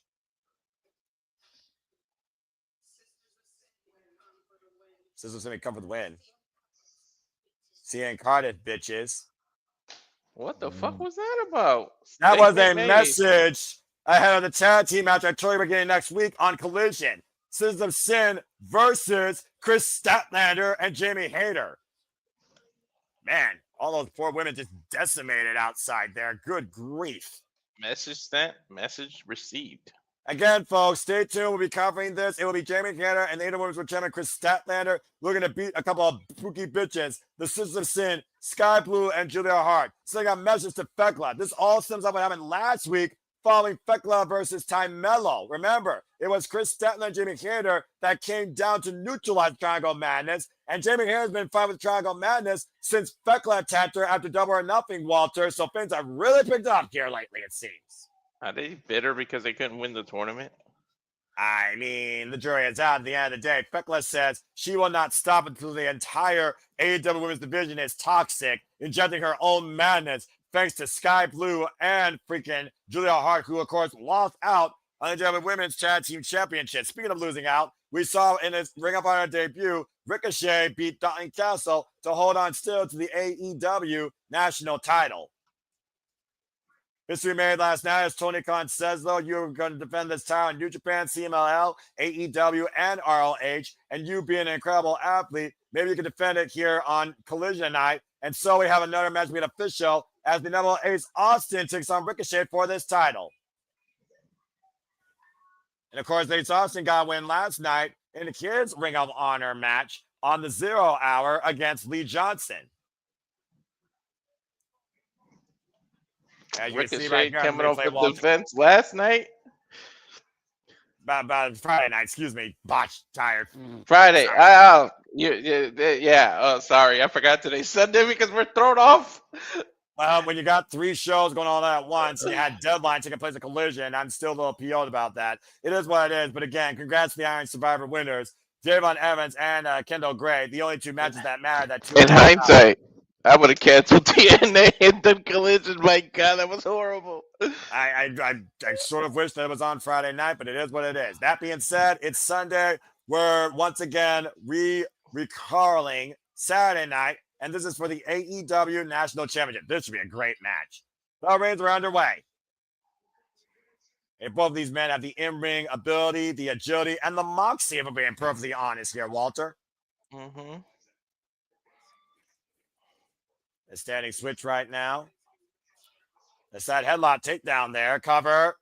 Don't blink, by the way, folks, because, of course, a flash pin come out anywhere. But you do see the Gates of Agony this time escorting Ricochet to the ring. Good test there for both men here. Championship on the line. Of course, this is the second one-on-one match with Ricochet and Ace Austin. Ricochet beat Ace Austin back in August on Collision when Ace Austin first arrived on the scene. Nice headlock takeover by the number 1 for multiple-time X Division champion. Great kip up, side headlock takedown on the champion by Ace Austin. Both these men jogging for position here. Get going so far. He was allowed to keep his name when he signed. Well, this is AEW. This is not, a place where you lose yourself. And a big win here would be huge for the Bang Bang Gang to cover the crucifix trap. Oh, my posy gets a 2 count. Oh, God. And, of course, right now, Ace Austin, who arrived in AEW, of course, a few months ago, as we know. Again, coming up next week, Saturday, folks, on Collision, Jamie Hayter, Chris Statlander versus Sister Sin. That will be from Cardiff, Wales. Look at the time, by the way, Walter.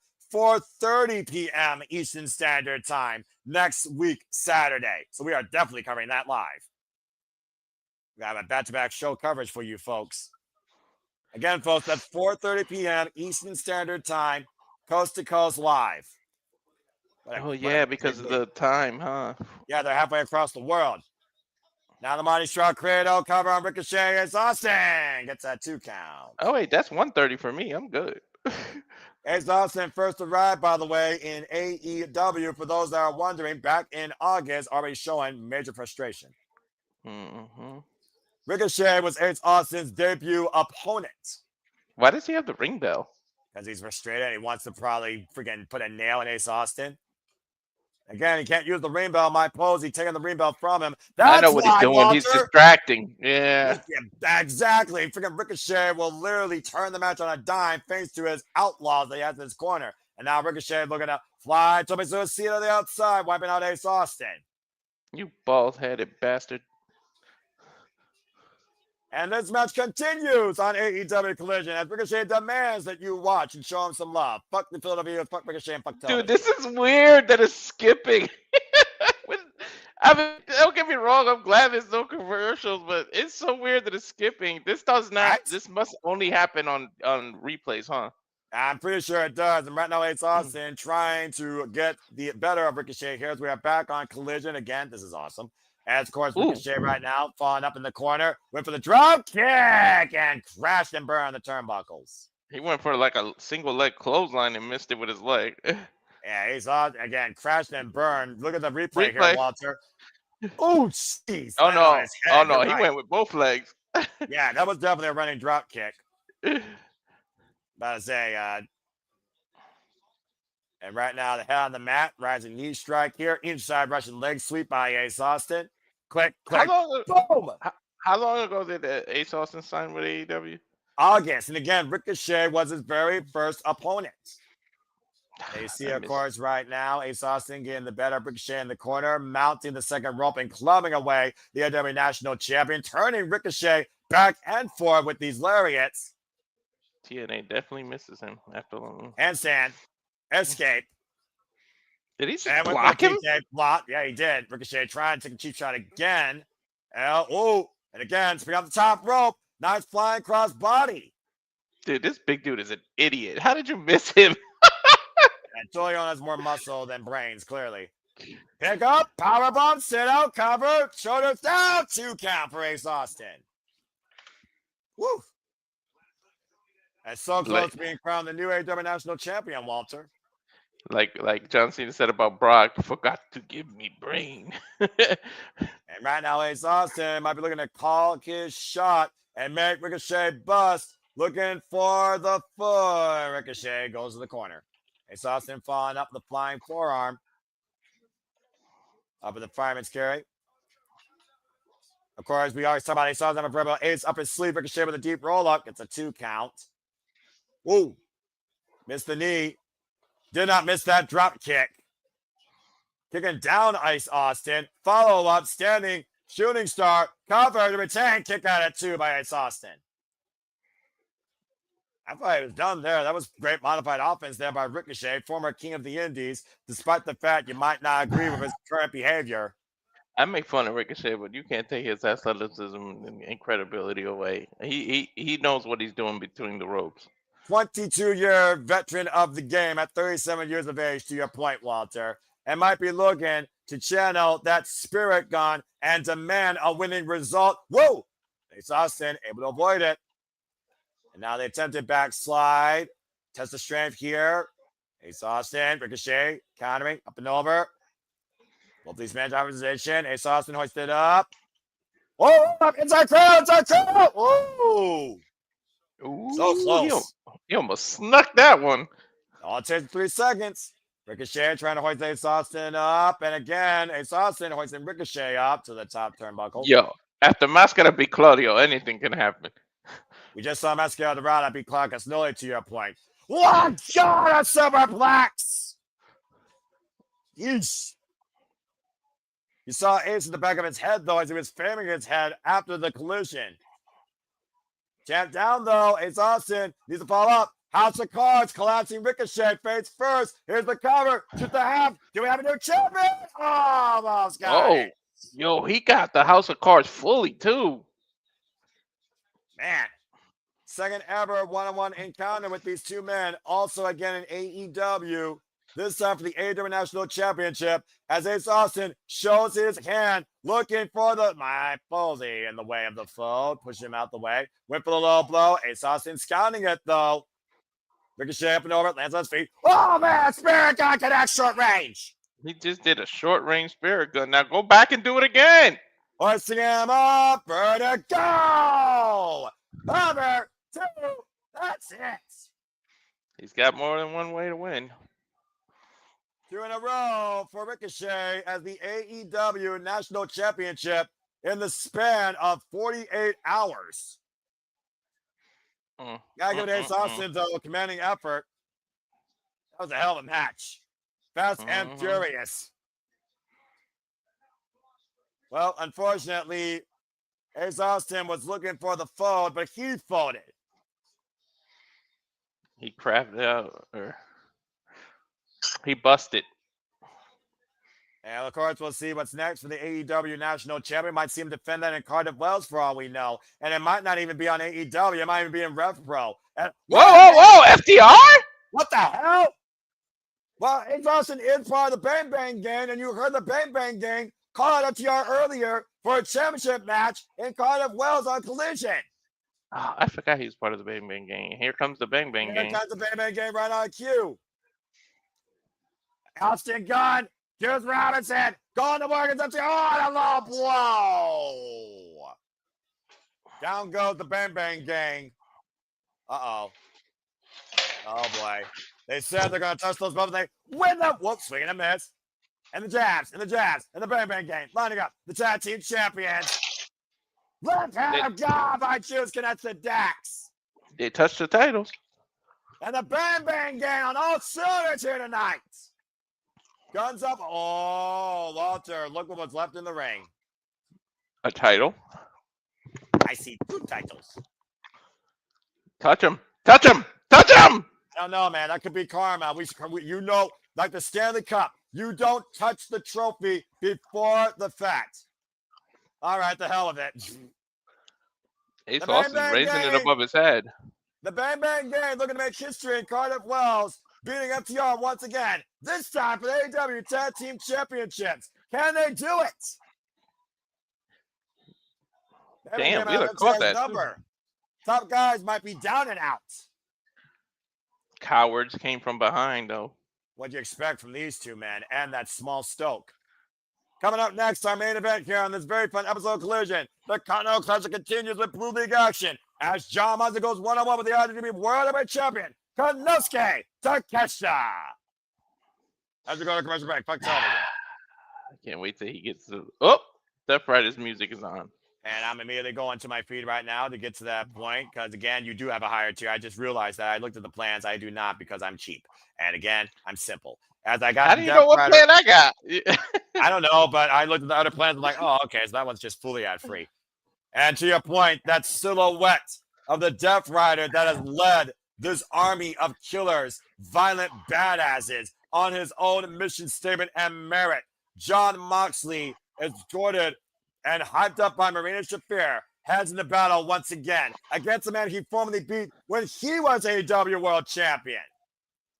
To be fair, I get ads when stuff is live, but not. You don't get when it's pre-recorded, though. That's the difference. Yeah.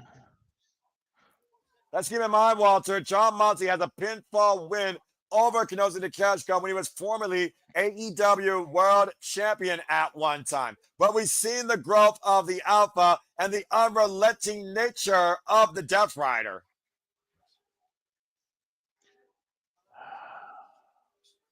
And after you saw Claudio Castagnoli lose against Mascara Dorada, if John Moxley was to draw even here, that would definitely re-level the field.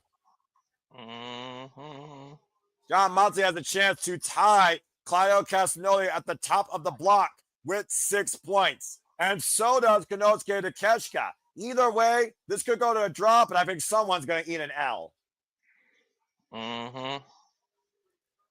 We saw John Moxley was very preserved in his commentary Friday night at Final Battle, being welcomed home into his home state of Ohio. Ohio respect. Oh, yeah, that's right. He is from there. Oops. He's from Cincinnati, even though he lived off Ohio tap water, while the Don Callis family drinks from a freaking wicked Kool-Aid of self-entitled enlightenment. As John Moxley said, if Konosuke wants this, you're going to have to give me everything and then some to beat me. Oh, man, this is going to be insane. The Alpha Konosuke Takeshita, of course, who got his first, of course, 3 points in the Continental Classic, beating Roderick Strong, as Roderick Strong is the only one right now in the Blue League with 0. I don't think that's going to stay long. This might be the first time that no one stays at 0.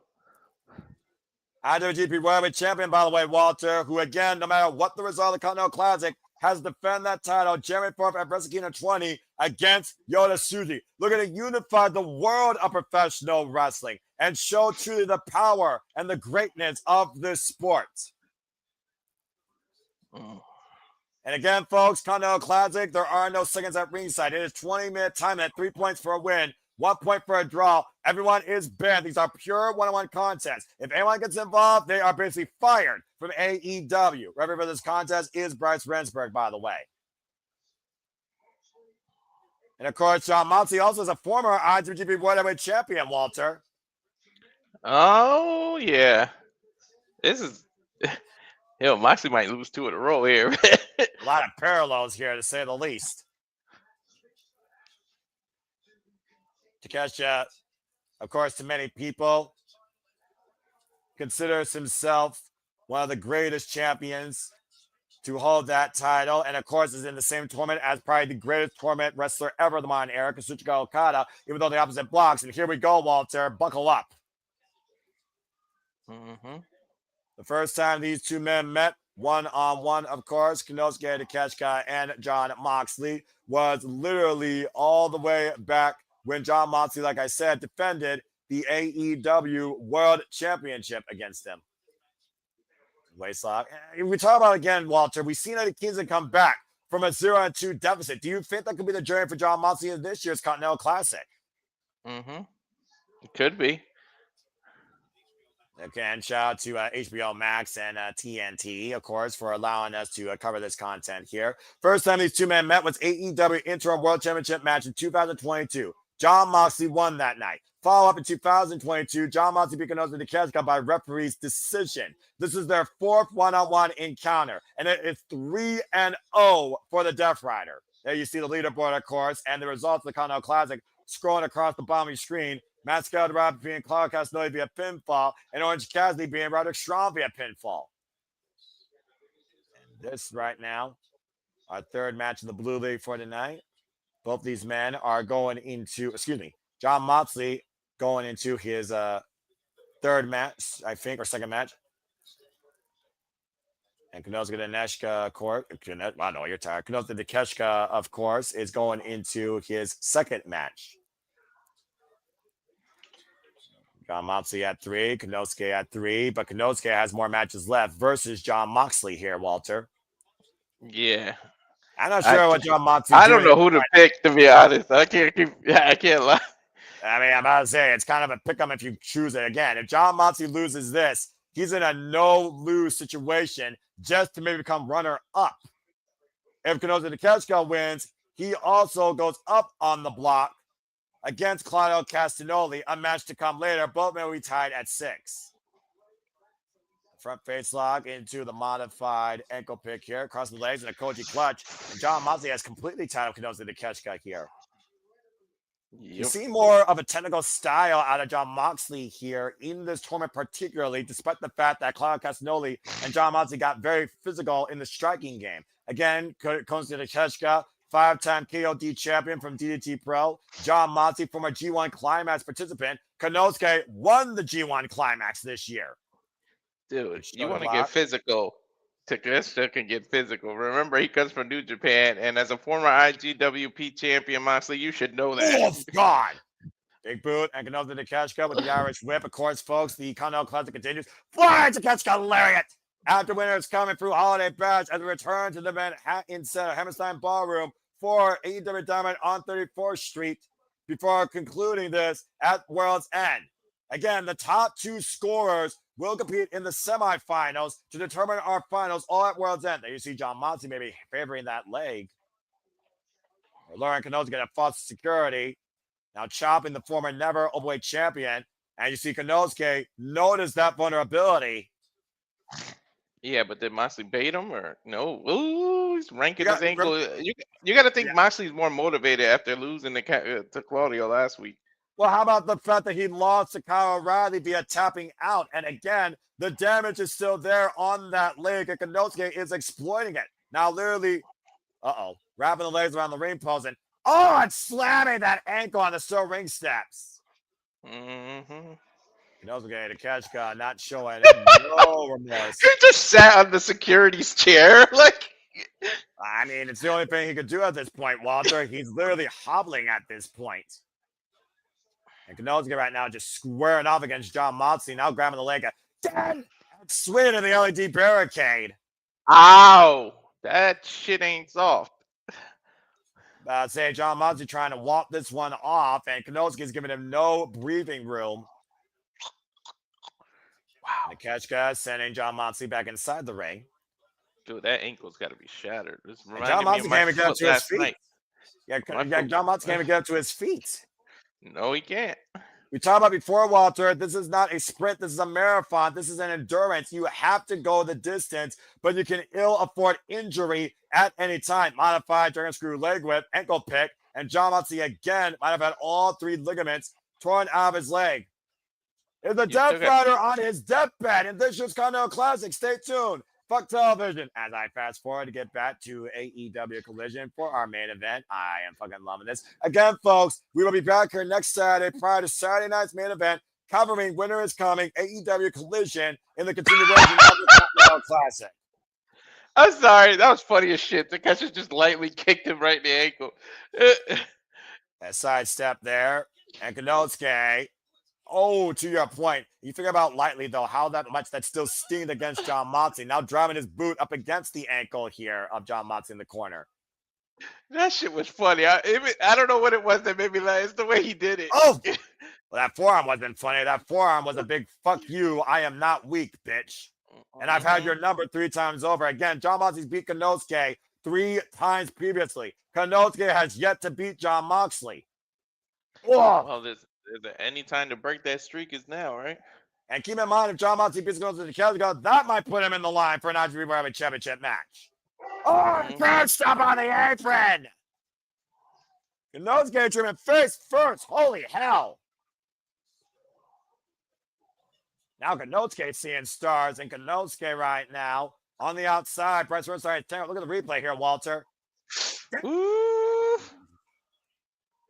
Full force, face first into that steel beam goes Konosuke. Moxley's first offensive maneuver here in this match, by the way, might I add. Dude, Moxley hooking up Konosuke. You think about it, even if Moxley keeps the points, it keeps advantage. He would never be 100% ready. Like, everybody's going to do the same thing to his ankle. He's going to be hobbled for the rest of the entire tournament. And both men just throwing everything at each other. They collide in the middle of the ring and both men down.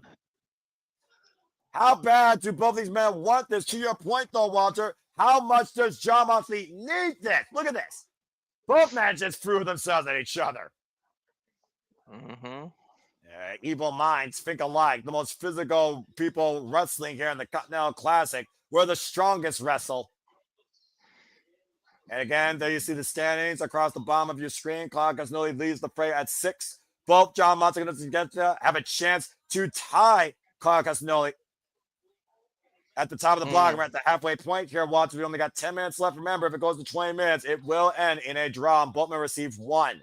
But they will still be underneath Claudio Castagnoli. And now Konosuke and John Moxley just lining up each other here. A battle of strong spirits. Man, just emptying out the gas tank. As soon as Konosuke off the ropes, went for the lariat. John Moxley able to scout. Konosuke. Oh, God! Good Lord. Inside out, upside down, goes the IWGP World Heavyweight Champion. I fucking love AEW. I don't care. You and me both. I love professional wrestling, damn it. Yeah, that's what I should say, to be honest. It's not one company, but we do like one company's style better than others. Right now with the lariat, full Nelson, but in certain styles. I mean, I'm just saying. Now we're going for the rear naked bulldog choke. Konosuke, though, blue front, John Moxley maintaining head control, going for the Jujutsu cross arm breaker. There's you Konosuke to catch cut, locking the hands, though. And now it turns over into the ankle. Turn the ankle lock. Smart. Can you blame him? Yeah, smart transitioning, honestly. He wants to look at the torque. He wants to let him know how his ankle felt. Shit. Well, he may not have a strong vertical base, but John Moxley has a strong upper body. And you see the way he's twisting that ankle as Konosuke forces the rope break. Honestly, I would lay down and do a grapevine. Trying to exercise the demons of his past. Now stopping away at the ankle of Konosuke. Payback for earlier. Again, John Moxley trying to avenge his first loss in this year's Continental Classic. Again, we are in overtime now. We will stay with this until this match ends. We got John Moxley to the catch cut. We saw a close call. John Moxley went to a draw, Walter. Dude, I'm kind of digging watching this on demand, the way the commercials skipping shit. Yeah, right? Oh, man. John Moxley was not digging that bat by drop on the apron, though. Ow. Damn, his back, his ankle. What else is Takeshita going to hurt? Well, Takeshita right now lending his energy, trying to... He collapsed. Wait, but is he baiting?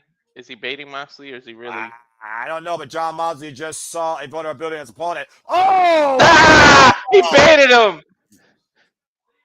He's going to bow through the pain. If he's not hurt, he's going to show you that he's not hurt. Over the top. Tope on Kilo. No, he keeps grabbing. I think he just had a rush of adrenaline. He didn't bait him.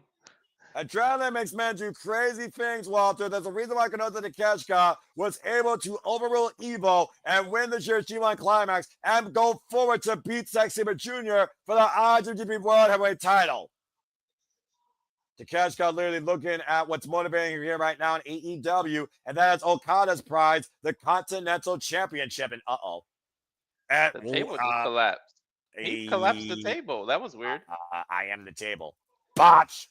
And right now, by the way, several champions get pinned in here. Does the person who do it have the right to say I deserve the championship? I would say so. And John Moxley's got Blue Thunder Bomb by the collapsed remains of that announced table. Dude, he did that on the spike part of the table. That was a vertical piece of the table. That hurts. That's the edge. Yeah, holy smokes. And Konosuke is calling Price to go back inside and maybe get a count out. Take a look at the replay here, Walter, to your point. And that was the side of Moxley that crossed the top of that vertical piece. Cash, more than happy to take a count out victory. It's a victory nonetheless, right? It was time with Castagnoli. Up to 5. Yo, throwing a table doesn't bring you in the ring, Mox. Up to 7. Come on, to get back to his feet. Up to 8. Up to 9. John Moxley might get beats the 10. Konosuke, big spread down the corner, cover. Hook up for the 2. That was a frog splash from Takeshita. Whoa. That was damn sure a frog splash from Takeshita. Wow. You are absolutely correct. Again, folks, stay tuned. This is going to be 4:30 p.m. Eastern Standard Time next week, Saturday. AEW Collision winner is coming. Jamie Hayter, Chris Statlander versus Sky Blue and Julia Hart, the Sisters of Sin. Mark Briscoe will defend the TNT title against Daniel Garcia. And right now, John Moxley gets a cradle, gets a 2 count. I think he baited him. I think he baited Takeshita that time. And cut by John Moxley has 5 minutes remaining. We also will get Swerve Strickland versus Josh Alexander for the first time ever. The will and the resolve of this Death Rider, Walter, even on one ankle. Can I ask you something? Do you think the Welcome Weapon would have been better staying with TNA? I'm kind of not liking how the AEW's been booking him. Yeah, let's see what happens with Swerve Strickland. Then the jury is out. But so far in the early going, I do agree. Oh, and again, Konosuke twisting the leg of John Moxley. And this literally might be a deciding match in this tournament. And right now, Konosuke went for the rolling elbow. John Moxley just met him with a vicious open palm strike. Ever Defiance, the former 4-time AEW World Champion. Please don't give me a... Don't give me a draw, man, please. Paradigm shift. John Moxley drives himself in the cover. Hook the new leg and Konosuke with the rope break. You think that's desperation there or just convenience? I would say convenience at this point. And again, you see both men right now can't even get up to their feet. And again, John Moxley trying to find some sort of form of momentum, fighting through the pain, driving with the lariat, now off the ropes, driving through Konosuke again. Konosuke remains vertical, though, up in the middle of the ring. Big boot takes Konosuke down. Konosuke, though, showing that fighting spirit. Me and John Moxley hit with an elbow. Now Moxley going to the jab game. Up and down the body. Moxley again off the ropes. Could not follow up, though. They get out. Boom! Power drive. Konosuke with the cover. Oh, kick out 2. Dude, he fell in perfect position for that knee, too. And bone on bone, Noah. The catch on the doorstep of beating ultimately one of his greatest rivals. Where's the timer? Konosuke, power drive knee, exposed bone. Come on, get him. You know what's next. Looking to hoist him up. Falcon Arrow. Did it.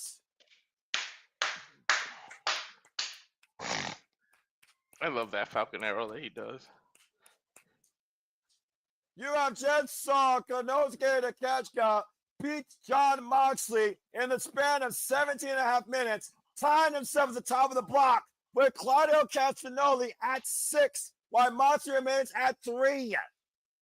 Damn, Moxley lost 2 matches in a row. He can't afford any more losses. As Konosuke Takeshita looks for a date with Kazuchika Okada. Yo, is it going to be Death Riders versus the family? I don't know, but there you see Claudio Castagnoli, Wheeler Yuta, Maria Shapiro, and Derek Garcia coming down to the ring to check on their fearless, relentless, and probably broken leader. Again, folks, this coming Wednesday on Dynamite, winter is coming. We will see you then. Hangman Page, first round versus the Ops. Powerhouse Hobbs and Katsuyori Shibata. Samoa Joe versus Eddie Kingsman for the AEW World Championship. And the Babes of Ravel Challenge, Tori Swimisher and Kyle to crown the first ever AEW Women's Tag Team Championships. As the Continental Classic continues, the updated bracket. Jon Moxley 3, Castagnoli 6, Konosuke Takeshita 6, Roderick Strong 0, Mascara Dorada 3, Orange Cassidy 3, and Gold Lead action will resume this coming Wednesday on Dynamite as Jungle Jet Parade took Darby Allin's place. But for now, as we bid you a fine adieu from this special coverage of the Continental Classic continuing here on AEW Collision. For Walter Cruz, I'm Noah Foster. Make a positive impact in life, enjoy your day, and have a good night. We will see you Wednesday for Winter is Coming. Walter, cut the damn feed. Whoa. I'm a little disappointed.